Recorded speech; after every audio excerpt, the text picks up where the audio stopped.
사실 그 당에서 여론조사를 하잖아요. 그렇습니다. 그 얘기를 좀 저희가 들어봤을 때 국민의힘에서 조사했던 것과 차이가 꽤 컸다고 얘기합니다. 그렇습니다. 예. 뭐 민주당에서 하는 건 조금씩 소폭씩 따라갔다고 얘기하는데, 자 그렇다면 이번 뭐 물론 결과를 봐야 알겠지만 출구조사와 비슷하게 나온다면 어떻게 얘기해야 될까요? 샤이 진보가 있었다 이렇게 판단해야 될까요? 그렇게 봐야 될 것 같은데요. 네. 일단은 지금 오늘 출구조사 결과 나왔을 때 양당의 표정이 굉장히 좀 상이했잖아요. 달랐습니다. 예, 그리고 저는 그 얘기 들어봤죠. 국민의힘 쪽이 약간 정지된 화면인 줄 알았었거든요. 그게 들어보니까요. 네네. 기존에 가지고 있었던 거가 너무 차이가 컸다. 그랬을 것 그러더라고요. 같아요. 충격에 휩싸인 모습도 좀 그런 보였고요. 모습이었거든요. 예. 그래서 지난주에 제가 듣기로는 14%포인트를 이길 수 있다라는 이야기들이 나왔었는데 네. 지난 한 3, 4일 전에는 8에서 10 정도까지 이제 격차 좁혀지는 걸 그쪽도 인지는 했었던 것 같은데 이 정도인지는 지금 상황 인식을 못했던 것 같고요.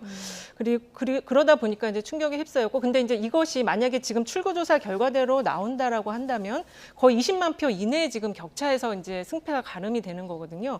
그렇다면 제가 볼 때는 계속 지적이 좀 되었지만 그 지지층에서 일단 승복하기 어려운 부분이 생길 수 있다. 그리고 네. 더군다나 그 선관위의 부실 선거 관리 부분이 문제가 됐었기 때문에 그 상당 기간 좀 혼란의 기간이 올 수 있다라고 좀 볼 수 있을 것 같아요.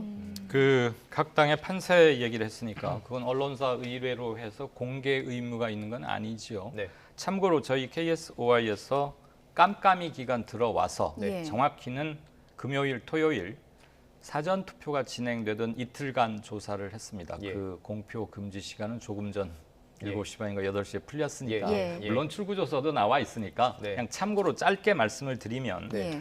당선 지지율에서는 이재명 47.0, 예. 윤석열 46.5, 예. 0.5%포인트 차이니까 저는 뭐 솔직히 이 정도는 그냥 무시합니다. 몇 번 조사를 다시 하면 달라질 수 있는 거예요, 그죠? 물론이죠. 예. 이건 바로 그 다음 날에도 달라질 수 있을 네네. 것이고요. 예. 물론 ARS고 1000명 샘플이고 플러스 마이너스 3.1%포인트고요.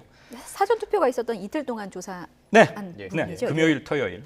그리고 당선 가능성도 함께 여쭤봤어요. 예. 그때는 윤석열 50.0, 이재명 45.6, 오차범위 2 내지만 예. 아주 하단 쪽은 아닌 중상 고쯤에 이렇게 포진돼 있었습니다. 그러니까 네네. 지지율은 뭐 딱 붙었다고 해도 되고 당선 가능성은 윤을 조금 더 많이 보고 있었다. 네. 그런 생각은 있습니다. 근데 그때 그 어떻게 그런 결과가 나올 수 있죠? 표집은 예.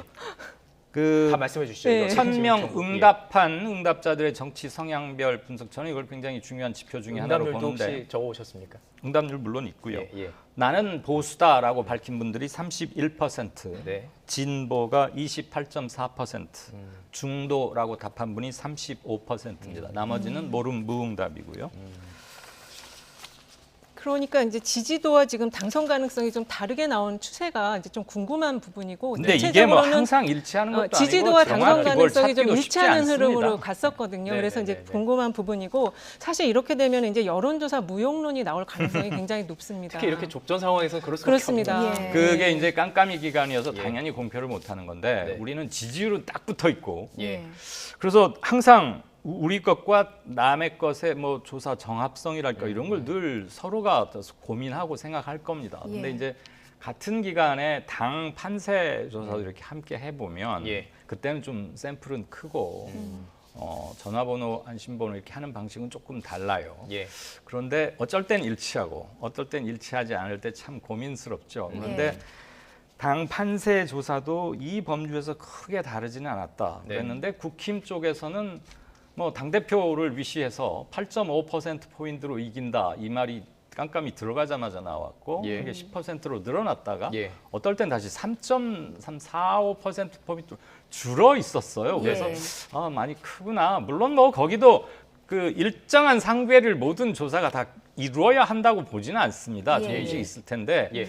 이렇게 매일 그 장마철에 무슨 습도 변화 기후 급변기 때 온도 변하듯이 막 이렇게 과연 해야 하는 것인가 예, 예. 이런 점은 있었죠. 아마 여의도 그- 연구소는 ARS 조사를 하기 때문에 오차 범위가 좀 더 커졌던 것 같고요. 예. 사실 이런 상황이면은 출구조사와 지금 KSI 조사에 거의 근사하거든요. 예. 출구조사를 하지 말고 KSI에게 맡기는 게 정확도를 높일 수 있다. 저는 예, 그렇게 좀 알겠습니다. 보여집니다. 예. 예. 여론조사라는 것이 사실 모집단을 그러니까 전체를 다 할 수 없기 때문에 이제 뽑아서 하는 거기 때문에 그렇습니다.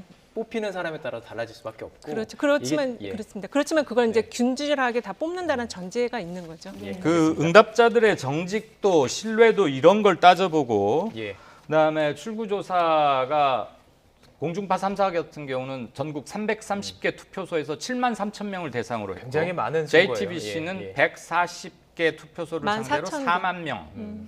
14,000개 정도 투표소에서 조사를 했다고 들었습니다. 140개입니다. 140개인가요? 예, 알겠습니다. 좀 전국에 확인해 14,000개 보겠습니다. 되지 예. 않고요. 예, 예, 그러니까 140개. 그 예. 샘플 차이는 좀 나는데 그러니까 네. 오차 범위도 저쪽은 플러스 마이너스 0.8, JTBC는 플러스 마이너스 1.2인데 둘 다 오차 범위 들어와 있는데 예, 예. 응답자들의 정직도 같은 걸 감안하면 여론조사보다는 출구조사가 당연히 예. 저는 더 정확성, 신뢰성은 높아질 전문가를 수밖에 없다고 모셨더니 봐요. 아주 자세하게 지금 여론조사를 분석해 주고 아무튼 많은 있습니다. 숙제를 남기는 또 하나의 대선이 아닌가 맞습니다. 그런 예. 생각이 듭니다.